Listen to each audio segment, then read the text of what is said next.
आज की इस वाली वीडियो में रिकैप जाता है झक माराने। मेरा तो मूड नहीं है आज देने का, तो सीधा मुद्दे पे आते हैं कि अगर आप भी जानना चाहते हैं कि वीडियो इतनी छोटी क्यों बनी है तो वीडियो में लास्ट तक बने रहिए, आपको आराम से पता चल जाएगा। तो ये वीडियो शुरू होते है वहीं से जहाँ पर हमने पिछला पार्ट छोड़ा था, यानी कि रे ने मिस्टर ली के ऊपर अटैक कर दिया था। तो अब आगे मिस्टर ली रे का अटैक अपने हाथों से ही रोक देते हैं। रे अपने मन में सोचता है मैं देख सकता हूँ ये आदमी फायर क्लास मेडिसिनल आर्ट्स में ट्रेंड है, और उनसे कहता है तो ये आपने दिखाई दिया, तो आखिर ये कैसा था। मिस्टर ली रे से कहते हैं तुम अब भी आने वाली परिस्थितियों से बेखबर हो। अगर तुम मेरे सामने घुटनों के बल बैठ के भीख मांगते हो तो मैं तुम्हारे बारे में सोच सकता हूँ। रे उनसे कहता है भीख और तुम्हारे सामने शायद तुम कोई सपना देख रहे हो। अगले ही मूवमेंट रे उसके ऊपर अटैक कर देता है, जिसे देखने के बाद मिस्टर ली कहते हैं फायर क्लास मेडिसिनल आर्ट्स। मगर मिस्टर ली मेन टाइम पे उस अटैक को डॉज करते हैं और रे उनके सामने पैर रख के कहता है क्या तुम यही सोचते हो मैंने मेडिसिनल आर्ट्स और मार्शल आर्ट के बीच में कुछ भी नहीं चुना है। मिस्टर ली कहते हैं मैंने तुम्हें एक चांस दिया था मगर तुमने उसे रिजेक्ट कर दिया। अब तुम अपनी कब्र अपने हाथों से खोद रहे हो, तुम इसके लिए बहुत रिग्रेट करोगे। मगर अगले ही पल मिस्टर ली उसके ऊपर अटैक कर देते हैं, मगर वो अटैक रे अपने शॉट से रोकते हुए कहता है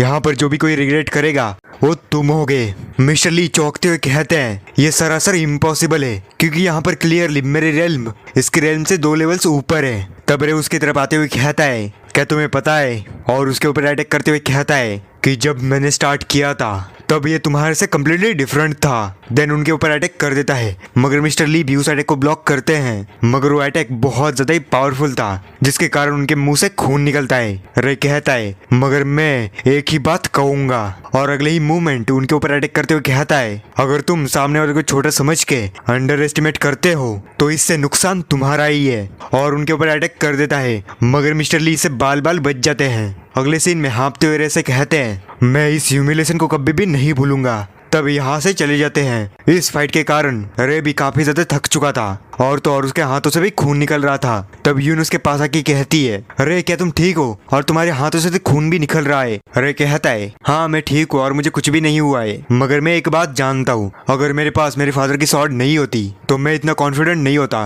कि मैं यहाँ पर जीत सकता था। और तो और अब ऐसा लगता है कि ये स्वॉर्ड इनक्रेडिबल है। और यून क्या तुम मेरे कॉम्प्लीमेंट को समझ गई। यून कहती है तो सोर्स एनर्जी स्वॉर्ड के साथ इन्फ्यूज हो चुकी है, यानी कि ऐसा लगता है कि उस स्वॉर्ड ने तुम्हें पहचान लिया है। मगर मुझे एक बात बताओ क्या तुम सच में ठीक हो, क्योंकि उस आदमी की रेल्म तुम्हारे रेल्म से बहुत ज्यादा ही हायर थी। रे उनसे कहता है अगर देखा जाए तो मैं उन्हीं से ज्यादा फाइट करता हूँ जो मेरे से हायर लेवल पे होते हैं, और इसी की वजह से मैं ग्रो हो पाता हूँ, एंड इसी का मैं थैंकफुल हूँ। तब यून उसकी फिक्र करते हुए कहती है मगर इसी के बीच अगर तुम्हारा एनकाउंटर किसी ऐसे बंदे के साथ हो जिसे तुम हरा ना पाओ तब तुम क्या करोगे, और इस फैशन के साथ ट्रेनिंग करना तुम्हारे लिए सुसाइड ही होगा। तब रे जोश में उससे कहता है मुझे इससे फर्क नहीं पड़ता, अगर मुझे फिर से मेरे डैड से मिलना है तो मुझे स्ट्रॉन्गर होना ही पड़ेगा। यून कहती है ओके, और मैं जानती हूँ कि अगर यहाँ पर कोई ऐसा कर सकता है तो वो तुम ही हो। देन हमारा सीन शिफ्ट हो जाता है जहाँ पर हमें ली यून जी के घर का सीन दिखाया जाता है, और वहाँ पर ली यून जी के डैड मिस्टर ली से कह रहे थे तो तुम मुझसे कह रहे हो कि तुम एक अकेले को संभाल नहीं पाए, मुझे किसी और से उम्मीद तो नहीं थी, मगर अब तुम भी। मिस्टर ली कहते हैं सर वो रे कोई आम बच्चा नहीं है, उसकी रेंज तो क्लियरली 3 स्टार ही है, मगर उसके स्किल्स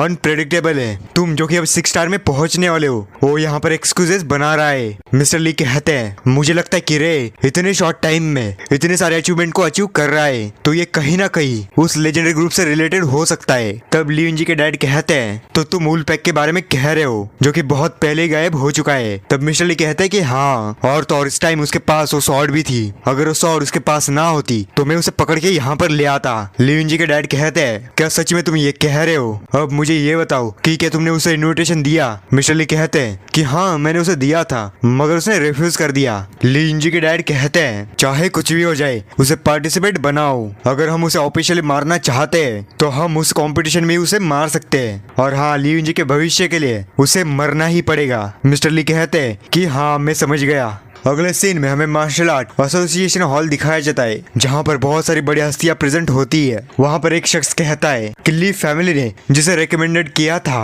क्या इस पर सभी कंफर्म है। तब एक बंदा कहता है कि हाँ, और ली चुआन का बेटा एक बंदे के हाथों से पीटा गया जिसका नाम रे है। और तो और उन्होंने अपने 6 स्टार सेक्रेटरी को भी भेजा था मगर इसके बावजूद भी वो फेल हो गए। तब उसके बगल वाला बंदा कहता है क्या ये सच है? अरे अब मैं काफी ज्यादा क्यूरियस हो चुका हूँ उस बंदे को देखने के लिए। व्हाइट हेयर वाला बंदा कहता है कि हाँ, और मैं भी उससे मिलना चाहूंगा।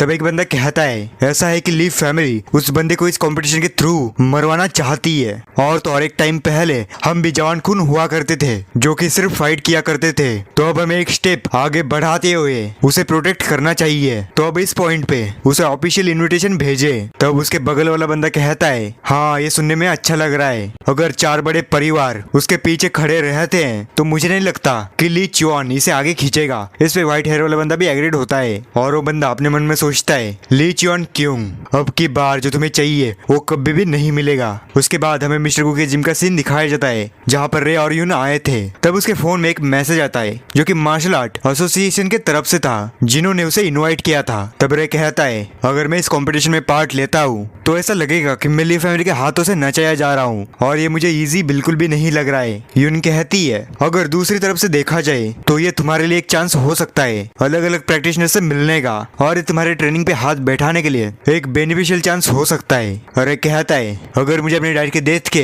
केस के गहराई तक जाना है तो मुझे बाकी प्रैक्टिशनर्स फैमिली के साथ फ्रेंडशिप करनी होगी। तो अब मैं इसमें हिस्सा लूंगा। अगर मैं अपनी आंखें खुले रखता हूँ तो मैं उनके ट्रैप में बिल्कुल भी नहीं गिरूंगा। यून कहती है तो तुम अब एंटर करने के लिए रजिस्टर करने वाले हो? तब रे कहता है कि हाँ। अगले सीन में ली यूनजे उसके डैड से कह रहा था कि उन्होंने कहा कि रे इस कंपटीशन में हिस्सा लेने वाला है। मिस्टर ली कहते हैं कि आपने सुना कि मार्शल आर्ट एसोसिएशन ने भी रे को इनविटेशन भेजा है। मार्शल आर्ट एसोसिएशन यानी कि 4 बड़े परिवार इसमें इंटरफेयर कर रहे हैं मगर वो इतने जल्दी इस पे एक्ट क्यों कर रहे हैं? तब लियोन जी कहता है ये एक बड़ा सवाल है और उन्होंने इसमें इंटरफेयर किया है। क्या वो ऐसा तो नहीं सोच रहे कि वो रे को प्रोटेक्ट करेंगे? तब ली चुआन कहते हैं कि इससे फर्क नहीं पड़ता क्योंकि 4 बड़े परिवार भी मुझे रोक नहीं सकते हैं। लियोन जी कहता है तो क्या आपके दिमाग में कुछ चल रहा है? तब ली चुआन उसके कंधों पे हाथ रख के कहते हैं तुम बिल्कुल भी चिंता मत करो, तुम्हारे डैड तुमसे ये गारंटी देते हैं कि तुम ही फर्स्ट प्लेस पे आओगे। तब लियोन जी कहता है आपका बहुत बहुत शुक्रिया डैड और मैं अपना बेस्ट दूंगा। अगले सीन में रे उस जिम के अंदर होता है जहाँ पर लियोन जी आती है और रे वहाँ पर एक्सरसाइज कर रहा था। तब लियोन जी उसे पानी देते हुए कहती है रे अब थोड़ा पानी पी लो। तब रे उससे कहता है तुम मेरी केयर लेने में बहुत एफर्ट्स लगा रही हो, क्या ये बोरिंग नहीं है? तब यून कहती है कि बिल्कुल भी नहीं और मैंने तो तुम्हें चेयर करने की प्रिपरेशन भी फिनिश कर दी है। तब रे उससे कहता है क्या तुम हर टाइम मुझे ही देख रही थी तो शायद मुझे अब ज्यादा ट्रेनिंग करनी चाहिए। यून कहती है अब जरा देखो तो कितना टाइम हो चुका है और हाँ कल तुम्हें तो क्लास में भी जाना है तो कैसा रहे कि अब हम घर चले। और इस पे रे भी मान जाता है। अगले सीन में जेन वहाँ पर उनका वेट कर रही थी। तब रे भी उसे देख लेता है। तब उससे पूछता है कि आखिर तुम यहाँ पर क्यों आई हो? तब जेन उससे कहती है कि मुझे तुम्हें कुछ बताना है। और आखिर ये कौन है? तब रे उसे इंट्रोड्यूस करता है कि ये योन जेई है जिसके बारे में मैंने तुम्हें पहले बताया था। और हाँ योन जेई ये चोई जियन है, हम दोनों एक ही क्लास में पढ़ते हैं। तब वो दोनों एक दूसरे से हाथ मिलाती है। जियन उससे कहती है कि हाँ मैंने तुम्हारे बारे में बहुत सुना है और प्लीज मुझसे कैजुअल बात करो। तब यून फैमिलियर टोन में उससे कहती है ऑफ कोर्स बिग सिस्टर, तो चलो अब अंदर जाके बात करते हैं। अगले सीन में वो रे के घर में आ जाते हैं जहाँ पर रे उन्हें चाय सर्व कर रहा था। तब चाय देते हुए रे जियन से कहता है कि तुम्हें चाय चलेगा? तब जियन कहती कि तुम्हारा बहुत बहुत शुक्रिया। आगे रे यून से कहता है कि यून तुम भी थोड़ा पी लो। और उन्हें ऐसा देख के जियन अपने मन में कहती है कि वो एक दूसरे के साथ कितने अच्छे दिख रहे हैं। जियन यून से पूछती है कि तुम यहीं पर रह रही हो? तब यून कहती है कि कुछ कारणों की वजह से मुझे यहीं पर रहना पड़ रहा है। रे जियन से कहता है कि आखिर इतने लेट तुम यहाँ पर क्यों आई हो, कि क्या कुछ इमरजेंसी हुई है? तब जियन उससे कहती है कि मैं यहाँ पर इसलिए आई हूँ क्योंकि मैं तुम्हें बताना चाहती हूँ कि तुम मार्शल आर्ट कॉम्पिटिशन में हिस्सा ना लो। तब रे उससे पूछता है कि आखिर तुम्हें कैसा पता कि मैं मार्शल आर्ट कॉम्पिटिशन में हिस्सा ले रहा हूँ? तब जियन कहती है कि ये मैंने लियोन जी से सुना जो कि कह रहा था कि मैं रे को इस कॉम्पिटिशन में बुरी तरह से हराऊंगा, जिसके बाद रे इस सेगेंग सिटी में अपना मुंह भी नहीं दिखा पाएगा। और उसे देखकर ऐसा लगता है कि वो अपने साथ स्किलफुल बंदों को रिक्रूट करेगा। तब यून कहती है कि मैंने तो सोचा था कि ये बहुत बहुत स्ट्रेंज होगा कि ली फैमिली के सेक्रेटरी खुद इनविटेशन लेके आए, मगर अब ऐसा लग रहा है कि जैसा तुमने सोचा था वैसा ही हो रहा है। जियन कहती है तो इसी की वजह से मैं तुमसे कह रही हूँ कि इसमें हिस्सा मत लो, क्योंकि जिसने भी मार्शल आर्ट कंपटीशन में ली फैमिली के साथ पंगा लिया है उसका हर्ष बुरा ही हुआ है और वो इस बार बिल्कुल भी आइडली नहीं रहेंगे। तब रे उससे कहता है कि अभी भी मेरा गिव अप करने का कोई भी इरादा नहीं है और मेरा ना ही इंटरेस्ट है प्रॉब्लम को क्रिएट करने का और ना ही रीजन है मेरे पास इसे अवॉइड करने का। मगर तभी यून कहती है बिग सिस्टर कैसा रहे कि हम उसे चीयर करें, क्योंकि वो अपना माइंड बिल्कुल भी चेंज नहीं करेगा और मुझे अच्छे से पता है कि रे इतनी आसानी से बिल्कुल भी नहीं हारेगा। अगर वो लीन जी फिर से तुम्हें डराने आ जाए तो तुम इमीडिएटली रे को बता देना। तब रे भी कहता है कि हाँ उसे मैं ही संभाल लूंगा। तब जियन कहती है कि ठीक है और उनसे कहती है कि मुझे माफ कर देना कि मैं इतने लेट यहाँ पर आई हूँ, तो अब मुझे जाना चाहिए। देन वो वहाँ से चली जाती है और यहाँ यूनरे से कहती है कि मैं तुम्हें अच्छे से बता सकती हूँ कि जियन तुम्हें लाइक करती है और हाँ इसके बारे में तुम्हें भी अच्छे से पता है ना। तब रे शर्माती हुए और चौंकते हुए कहता है कि आखिर तुम कैसी बातें कर रही हो, मैं तो फेथफुल टाइप हूँ। तब यून शर्माती हुई कहती है आखिर तुम किसे लाइक करते हो। रे कहता है मुझे माफ कर देना, मैं अभी तो फीलिंग्स की वजह से डिस्ट्रैक्ट नहीं हो सकता क्योंकि मुझे अपने फादर के डेथ के बारे में जानना है। यून कहती है कि ये कहना इतना भी मुश्किल नहीं है, तुम एक ही बार में बता सकते हो। अगले सीन में लिनजी वहाँ से चल रहा था, वहीं पर उसे जियन रोते हुए दिखती है। वो अपने मन में सोचता है आखिर इस टाइम पे वो कहाँ से आई है, अगर मैं ठीक से सोचूं तो उस डायरेक्शन में रे का ही घर है। तब वो जियन को आवाज देता है। तब जियन उससे कहती है आखिर तुम यहाँ पर क्यों हो। लिनजी कहता है आखिर तुम इतनी चौक क्यों रही हो, अब मुझे ये मत बताना कि तुम रे के घर से आई हो और वो भी इसलिए क्योंकि तुम्हें लगता है कि मैं उसे मौत तक मारूंगा।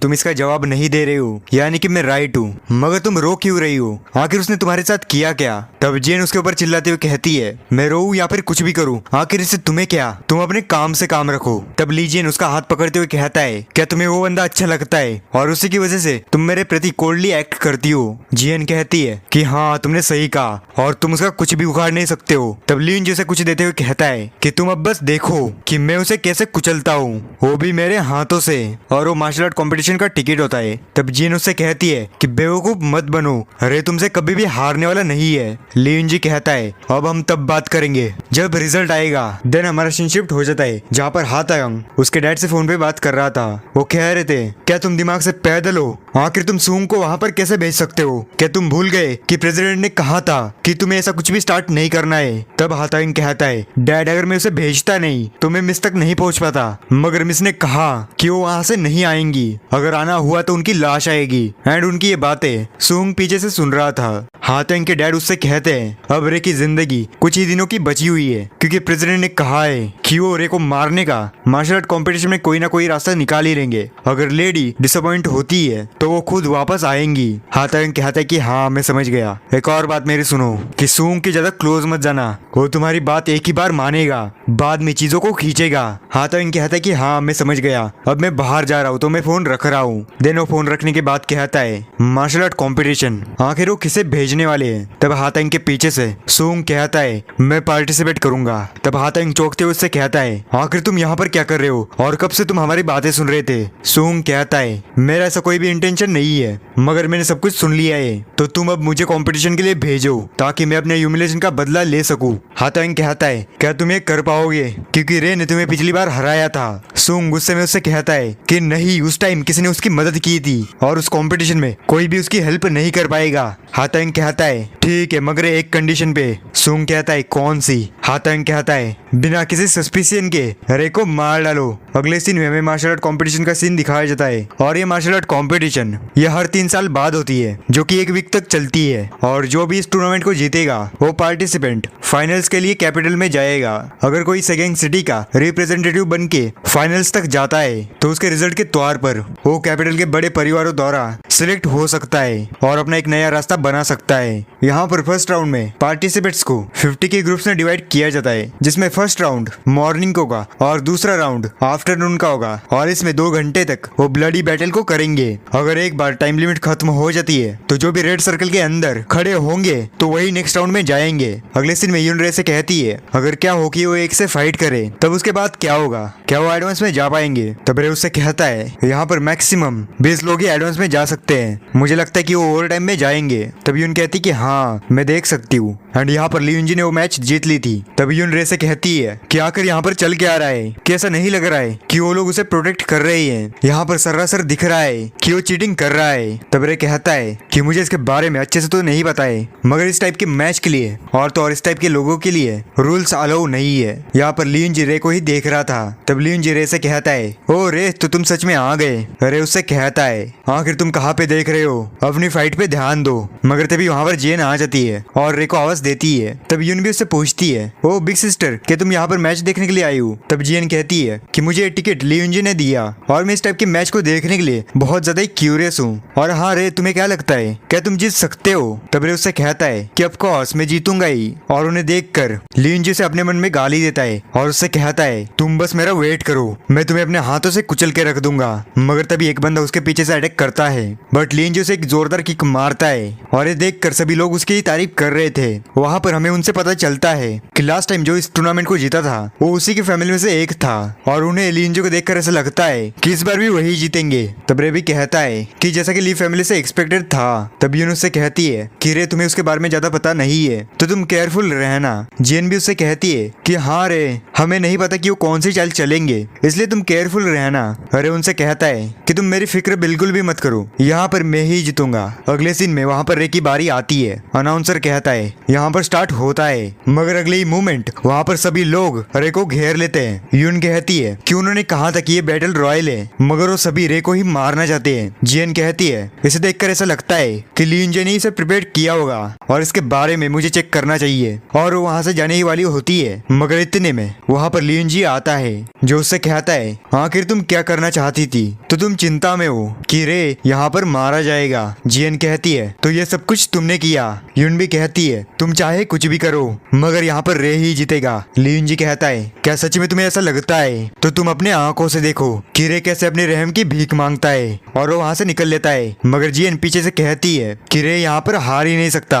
यहाँ पर उन सभी लोगों ने रे को घेर लिया था, मगर तभी रे एक अटैक को रेडी करता है और अगली सीन में उन पे वो अटैक कर देता है, जिसके कारण वो लोग पीछे चले जाते हैं। और इस अटैक के कारण रे भी थक चुका था, मगर तभी रे के पीछे से एक बंदा आता है। बट हमारा सीन शिफ्ट हो जाता है जहाँ पर मार्शल आर्ट एसोसिएशन के लोग होते हैं। तब एक बंदा व्हाइट हेयर वाले बंदे से कहता है आखिर यहाँ पर चल के आ रहा है। वहाँ पर रे कह रहा था कि सभी लोग एक साथ आओ, मगर तभी अनाउंसर कहता है कि टाइम लिमिट यहीं पर खत्म होती है। रे अपने मन में सोचता है कि हाँ इस बार मैं लकी था। अगले सीन में लियून जी कहता है इस टाइम वो लकी था। अगले सीन में रे के पास यून और जेन आती है। यून रे को पानी देती है और जेन कहती है कि रे क्या तुम ठीक हो, तुम्हें कहीं चोट तो नहीं लगी। तब रे पानी पीते हुए उनका शुक्रिया अदा करता है। देन कहता है मुझे नहीं लगता कि मैं इस मैच में ज्यादा थक चुका हूँ और यहाँ पर सारी गलती लियून जेई की थी। मगर रे के पीछे सुहुंग था जो कि हंस रहा था। तब रे भी उसे नोटिस करता है और कहता है सुहुंग आखिर वो यहाँ पर क्यों है, अगर पिछली बार मेरी हेल्प वो नहीं करता तो मैं उससे हार ही जाता। क्या वो यहाँ पर मुझे टारगेट करने के लिए आया है। आगे हमें मार्शल आर्ट कंपटीशन का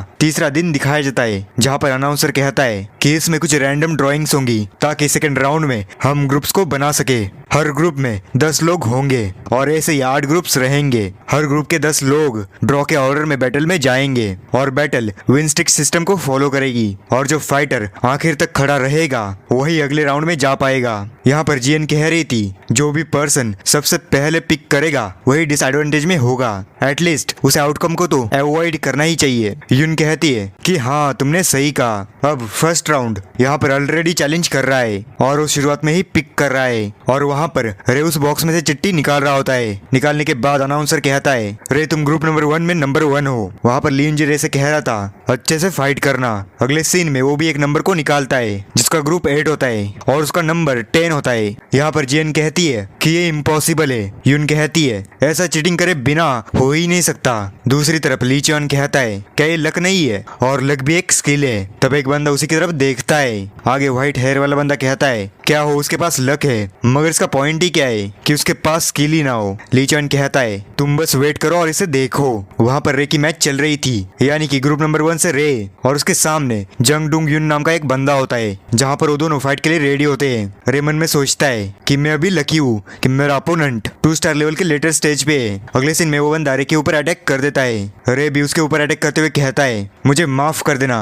ये देखकर यून और जियन भी खुश हो जाते हैं। यहाँ पर लियून जी अपने मन में सोच रहा था अगर तुम 2 स्टार से हारते तो ये तुम्हारे लिए बहुत शर्मिंदगी भरा होता। नेक्स्ट मैच रे और जिनसी क्यूल के बीच में होता है। वहाँ पर कुछ बंदे कह रहे थे कि अगर ये जिनसी क्यूल है तो आखिर वो यहाँ पर क्यों आया है, क्योंकि उसने हान फैमिली के अंडर ट्रेनिंग की है जो फैमिली कैपिटल से है। तब दूसरा बंदा उससे कहता है कि मुझे इसके बारे में तो नहीं पता, मगर मुझे एक बात पता है कि अगर ये हान फैमिली से सीख कर आया है तो इसकी लेवल दूसरे 4 स्टार रेलम के लोगों से अलग ही लेवल पे होगी, तो इससे फाइट करना बिल्कुल भी इजी नहीं है। और यहाँ पर उसके बारे में बताया जाता है जिनसी क्यूल ये 4 स्टार के मिडिल स्टेज में, जो कि रे से कहता है ओ तो क्या तुम ही रे हो, चलो फाइट करते हैं। रे भी उससे कहता है तो चलो अच्छे से फाइट करते हैं। जिनसी क्यूल अटैक करने के लिए रेडी होता है, बट रे अपने मन में सोचता है 3 बड़े परिवार जो कि मार्शल आर्ट ट्रेनिंग करते हैं, वो भी कैपिटल में, और तो और वो बिलोंग करते हैं हान फैमिली को, मगर ये उनसे वीकेस्ट है। मगर इसके बावजूद इसकी फाउंडेशन स्ट्रांग है, तो मुझे इसे अंडर एस्टिमेट बिल्कुल भी नहीं करना चाहिए। अगले सीन में जिनसी क्यूल रे के ऊपर अटैक कर देता है और रे भी अटैक को रेडी करते हुए कहता है तो फाइनली मैं इस कॉम्पिटिशन में ट्रू टैलेंट को एक्सपीरियंस कर पाऊंगा। अगले सीन में जिनसी क्यूल रे के ऊपर अटैक करता है, मगर रे उसे डॉज कर देता है। जिनसी क्यूल रे से कहता है तुमने मेरे एक्सपेक्टेशंस को एक्सीड कर दिया, तो तुम अब मेरे अटैक को झेल सकते हो। रे उससे कहता है तुम्हारी पावर हान फैमिली के नाम पे वर्थ करती है, मगर ये मेरा अपोनेंट होने के लिए बहुत कम है। रे उसके ऊपर अटैक करता है, स्पाइरल कट, और उन दोनों के अटैक्स आपस में टकरा जाते हैं, जिसके कारण वहां पर धूल उड़ती है। यहाँ पर जिनसी क्यूल का हाथ कांप रहा था, जो कि मन में सोचता है आखिर ये कौन सी स्किल थी, और तो और मेरी पावर इंस्टेंटली गायब हो गई, और इसका इम्पैक्ट रे के ऊपर भी हुआ था। रे अपने मन में सोचता है ये स्किल मैंने उस सीक्रेट बुक से सीखी थी जो कि डैड ने पीछे छोड़ी थी, तो आज ये यूजफुल साबित हुई। मगर उसे देखकर ऐसा लगता है कि एक स्पिरिचुअल कट उसके लिए इनफ नहीं था। आगे जिनसी क्यूल कहता है असली फाइट अब स्टार्ट होगी। देन वो एक ऊंची छलांग मारता है और रे के ऊपर अटैक करते हुए कहता है अब इसे संभाल के दिखाओ, और इसके लिए रे भी तैयार होता है। देन जिनसी क्यूल उसके ऊपर अटैक कर देता है, जिसे रे डॉज करता है और साथ ही साथ उसे अपनी स्पिरिचुअल एनर्जी में लेता है और उसका हाथ मरोड़ देता है, जिसे देखकर जिनसी क्यूल भी चौंक जाता है। तब रे कहता है अब बारी है फिनिशर की। देन उसके ऊपर एक और स्पिरिचुअल कट मारता है, जिसके कारण वो पीछे जाके गिर जाता है। लोग कहते हैं आखिर यहाँ पर अभी भी क्या हुआ। तब जिनसी क्यूल खड़ा होते हुए कहता है कि मैं हार गया। ये देखकर यून और जियन बहुत खुश हो रहे थे।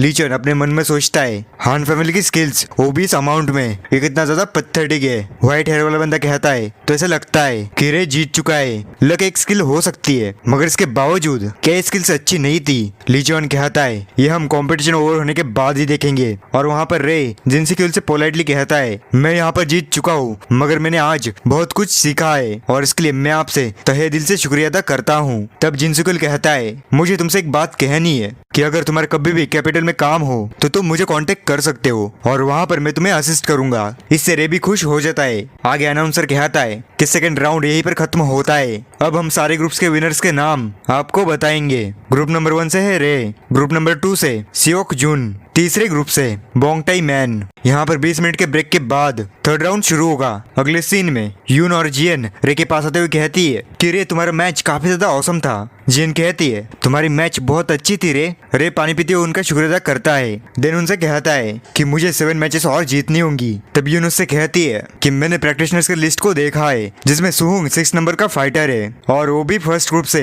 रे कहता है तो 5th कौन है। तब यून उससे कहती है कि उसका नाम यून की हुन है और इसके बारे में तुम बिल्कुल भी चिंता मत करो, क्योंकि उसकी रेल्म सिर्फ 3 स्टार ही है। जियन कहती है कि पहले 4 सेट्स मॉर्निंग में होंगे, देन 2 आवर का ब्रेक होगा और उसके बाद 5वां सेट चालू होगा जो कि आफ्टरनून में होगा। तो तुम्हें वीक अपोनेंट से ही फाइट करनी होगी लाइक यून की हुंग, ताकि दूसरी मैच के लिए अपनी एनर्जी को बचा सको। यून कहती है ये अभी के लिए एक बेस्ट स्ट्रैटेजी है। रे कहता है तो ठीक है, मैं आज के मैचेस बिना किसी खरोच के जीतूंगा। यहाँ पर हाथांग उन्हें ही देख रहा था, जो कि अपने मन ही मन में किलस रहा था। आगे अनाउंसर कहता है कि थर्ड राउंड स्टार्ट होता है और वहाँ पर रे के सामने एक बंदा होता है जो कि रे की तरफ घूरता है। तब रे भी उसी की तरफ देखता है, मगर अगले ही पल वो मैच को विड्रॉ कर लेता है और ये सुनकर रे को भी एक झटका लगता है और रे उससे कहता है मगर विड्रॉ क्यों, क्योंकि अभी तक हमने स्टार्ट भी नहीं किया। तब वो कहता है कि मैंने इससे पहले भी मार्शल आर्ट कंपटीशन में हिस्सा लिया है और पिछली बार मैंने ली फैमिली का पंचिंग बैग बनने से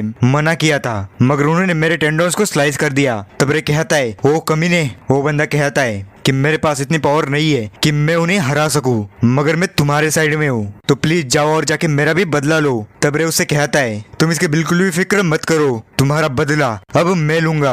तब वो कहता है तो ठीक है, मैं तुम्हें बाहर से चीयर करूंगा। वहाँ पर मिस्टर ली सूंग से कह रहे थे अगर तुम कंपटीशन में हिस्सा लेके रे को क्रिपल करते हो तो मैं सब कुछ तुम्हें दे दूंगा, जो भी तुम यहाँ पर देख रहे हो। सूंग कहता है मेरा इसमें कोई भी इंटरेस्ट नहीं है। मिस्टर ली उसे चिल्लाते हुए कहते हैं आखिर तुम कैसी बातें कर रहे हो, तुम्हें पता है ना कि ली फैमिली का एनिमी बन के क्या हर्ष होता है। तब सूंग उससे कहता है मिस्टर ली मेरी तरफ देखो, क्या तुम्हें लगता है कि ली फैमिली मेरे अटेंशन के लिए वर्थ है? देन वहाँ से निकल लेता है। तब एक गार्ड मिस्टर ली से कहता है सेक्रेटरी क्या मुझे उसे संभालना चाहिए? मिस्टर ली कहते हैं नहीं छोड़ो उसे, फैमिली हेड इस मैच को देख रहे हैं तो हमें ज्यादा प्रॉब्लम को क्रिएट नहीं करना चाहिए और हमने बाकी कॉम्पिटिटर्स को अच्छे से पे किया है तो मुझे नहीं लगता कि इससे फर्क पड़ेगा। वहाँ पर एक बंदा रे से कहता है मेरा नाम सूहू रिम है और मेरी रिल्म तुम्हारे जितनी 5 स्टार है। रे उससे कहता है ठीक है तो चलो अच्छे से फाइट करते हैं। और उन्हें जियन और युन भी देख रहे थे, मगर तभी वहाँ पर लियुन जी आता है। तब जियन कहती है आखिर तुम यहाँ पर फिर से क्यों आ गए? लियुन जी कहता है कि मुझे इससे बहुत बुरा लगता है कि तुम मुझे अपने से दूर करती हो, मगर मैं यहाँ पर तुम्हें एडवाइस देने के लिए आया हूँ। यानी कि मैं तुम्हें बताना चाहता हूँ कि रे यहाँ पर मारा जाए इससे पहले तुम घर जाओ। अगर तुम देखने के लिए इंसिस्ट करती हो तो इससे तुम्हें ही तकलीफ पहुंचेगी। ये सुनकर वो दोनों भी शॉक हो जाती है। जियन उससे कहती है आखिर इस बार तुमने क्या किया है? युन उससे कहती है आखिर तुम्हारे इससे मतलब क्या है? लियुन जी कहता है मैंने तो कुछ भी नहीं किया है, मगर मैं उसके सामने जाने से पहले ही वो मारा जाएगा। जियन उससे कहती है ऐसी घिनौनी हरकतें करना बंद करो। लियुन जी कहता है क्या तुम ऐसे ही रहने वाली हो? क्या तुम्हें मेरा गुस्सा देखना है? जियन उससे कहती है कि रे तुम्हारे जैसा सेल्फिश बिल्कुल भी नहीं है। तब लियुन जी जाते हुए कहता है ठीक है तो चलो देखते हैं कब तक तुम उसे सपोर्ट करती हो। जियन युन से कहती है कि वो नॉर्मली ऐसा नहीं रहता। तब युन उससे पूछती है क्या तुम दोनों एक दूसरे को पहले से ही जानते हो? तब जियन इस पे एग्रीड होती है। अगले सीन में मेरे के फाइट का सीन दिखाया जाता है जहाँ पर वो बंदा फुटवर्क को दिखा रहा था। ये देख कर रे मन में सोचता है क्या ये शैडो बॉडी आर्ट है, मगर तब वो बंदा रे के अगल बगल में घूमने लग जाता है। रे कहता है कि ये बहुत ज्यादा ही फास्ट है। वो बंदा रे से कहता है तो मुझे पकड़ो और मुझे मारो। तब वहाँ पर एक बंदा कहता है तो इस कंपटीशन में एक ऐसा भी बंदा है जो कि शैडो बॉडी आर्ट को कर सकता है। उसके बगल वाला बंदा कहता है तो ये बंदा चीजों को डिफिकल्ट बना सकता है। वहाँ पर एसोसिएशन वाला बंदा कहता है तो ऐसा लगता है कि ली फैमिली ने प्रिपरेशंस को अच्छे से किया है। ली चियोन उससे कहता है तो रे के स्किल्स सबसे ज्यादा ग्रेट नहीं है। वो बंदा रे के ऊपर अगल बगल से अटैक करता है, बट रे भी उसे डॉज करते जाता है। अगले सीन में रे उसके ऊपर अटैक करता है, मगर अगले ही पल वो बंदा वहाँ से गायब हो जाता है और उससे कहता है कि मैं यहाँ पर हूँ ही नहीं, तुम बस ट्राई करते रहो। रे अपने मन में सोचता है कि इससे फर्क नहीं पड़ता कि इस बंदे ने शैडो बॉडी आर्ट को कितना रीच किया है, मगर इस बंदे की फाउंडेशन मेडिसिनल आर्ट्स पे बेस्ड है। आगे रे अपने आंखें बंद कर लेता है और मन में सोचता है कभी कभी आंखें बंद करके भी देखना चाहिए। और लोग चौंकते हुए कहते हैं आखिर वो बंदा सोच क्या रहा है और उसने अपनी आंखें बंद क्यों की है। तब वो बंदा उसके ऊपर अटैक करता है, मगर रे स्माइल देते हुए कहता है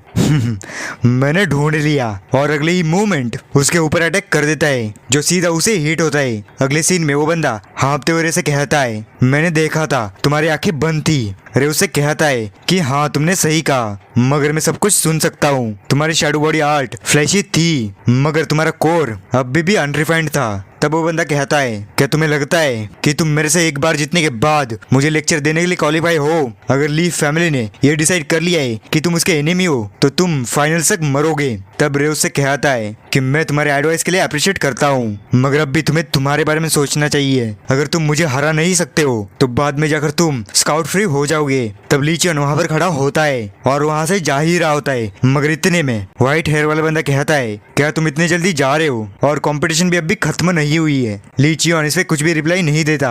अगले सीन में सुहुंग कह रहा था कि हर सेकंड मैं यही सोचता हूँ कि हमारी फाइट दोबारा से कब होगी। वहाँ पर वेटिंग रूम में रे बैठा हुआ होता है। वहाँ पर इनके पीछे से लोग कह रहे थे कि ये तो रे है जिसने सुबह 4 के चारों मैच एक साथ ही जीत लिए। उसके बगल वाली लड़की कहती है और दिखने में वो बहुत यंग लग रहा है और मैं कह सकती हूँ कि इसका फ्यूचर ब्राइट है। वो बंदा कहता है कि अब अगला मैच लियुन जेई का है और मैंने अपनी सारी बेट लियुन जी पे लगाई है। देनो लड़की कहती है कि मैंने भी। उसके बाद यून कहती है मगर रे उस बंदे से बहुत ज्यादा स्ट्रॉन्ग है, मगर इसके बावजूद भी वो बंदे ऐसा क्या जानते हैं। जियन यून से कहती है कि तुम्हारे पास अभी कैश है? यून कहती है मगर क्यों? जियन कहती है मुझ पे भरोसा रखो। तब यून उसे दे देती है। देन हमें कुछ टाइम बाद का सीन दिखाया जाता है जहाँ पर रे की फाइट एक बंदे से हो रही थी और अगले ही पल रे उसे हरा देता है और यहाँ पर वो मैच रे जीत जाता है और रेफरी अगले कॉम्पिटिटर को बुलाता है। वहाँ पर हमें यून से पता चलता है कि अगला कॉम्पिटिटर सुहुन होने वाला है। तब जियन यून से पूछती है कि आखिर वो कैसा प्रैक्टिशनर है। तब यून कहती है कि इस कंपटीशन में सिर्फ 2 ही मात्र ऐसे लोग हैं जो कि मेडिसिनल आर्ट्स और मार्शल आर्ट को कर सकते हैं, यानी कि एक तो रे हुआ और दूसरा सुहुंग। और उन्होंने कहा कि ये आदमी बहुत पागल है जो कि कभी भी और किसी को भी चैलेंज करता है। और तो रे पिछली बार ऑलमोस्ट हार ही गया था। वहाँ पर सुहुंग रे से कहता है कि तुमसे मिले हुए बहुत टाइम हो गया और मैं इस दिन का बेसब्री से इंतजार कर रहा था। तब रे कहता है मुझे ये सुनकर बुरा लगा। सुहुंग कहता है कि तुमने थोड़ी बहुत स्किल्स सीख ली है मगर अभी तुम मेरे अपोनेंट हो। रे उससे कहता है तुम अपना मुंह बहुत चलाते हो, अगर तुम फाइट नहीं करना चाहते हो तो विड्रॉ ले लो और यहाँ से दफा हो जाओ। सुहुंग उससे कहता है तो तुमने पहले ही 5 फाइट्स को लड़ा है तो मैं तुम्हारे 4 हिट्स को खाऊंगा। रे उससे कहता है अपनी बातें बड़बड़ाना बंद करो और मेरे से फाइट करो। सुहुंग उससे कहता है तुम कमीने, तुम्हें तो मेरा शुक्रगुजार होना चाहिए। आगे रे उसके ऊपर अटैक कर देता है और वो पंच सीधा उसके पेट में लगा होता है। इसके कारण वो उड़ते हुए पीछे जाके टकरा जाता है। तब रे उससे कहता है कि मुझे तुम्हारे फेवर की कुछ भी जरूरत नहीं है मगर अब भी मैंने सरप्राइज अटैक किया है तो तुम मुझे सब्सट्रैक्ट कर लो। और ये पंच देख के सारे लोग खुश हो गए थे। सुहुंग वहाँ पर खड़ा होता है और उससे कहता है तो लगता है कि तुम सरप्राइज अटैक पे बहुत रिलाई करते हो, तो अब तुम्हारे पास 3 और चांस बचे हुए हैं तो तुम उसे अच्छे से यूज करो। देन रे उसके ऊपर एक छलांग मारता है। ये देखकर सारे लोग शॉक हो जाते हैं और अगले ही सीन में रे सुहुंग के ऊपर एक किक मारता है। तब सुहुंग उससे गुस्से में कहता है क्या तुम्हें किसी ने सिखाया नहीं कि किसी के फेस में नहीं मारते। और ये वीडियो खत्म होती है यहीं पर क्योंकि इसके चैप्टर्स यही तक थे और इसका नेक्स्ट एपिसोड तभी आएगा जब इसके 2 चैप्टर्स रिलीज होंगे। तो नेक्स्ट पार्ट में मैं आपके लिए ऐसे मानुआ लेके आऊंगा जिसे आप बिल्कुल भी मिस नहीं करना चाहेंगे। तो तब तक के लिए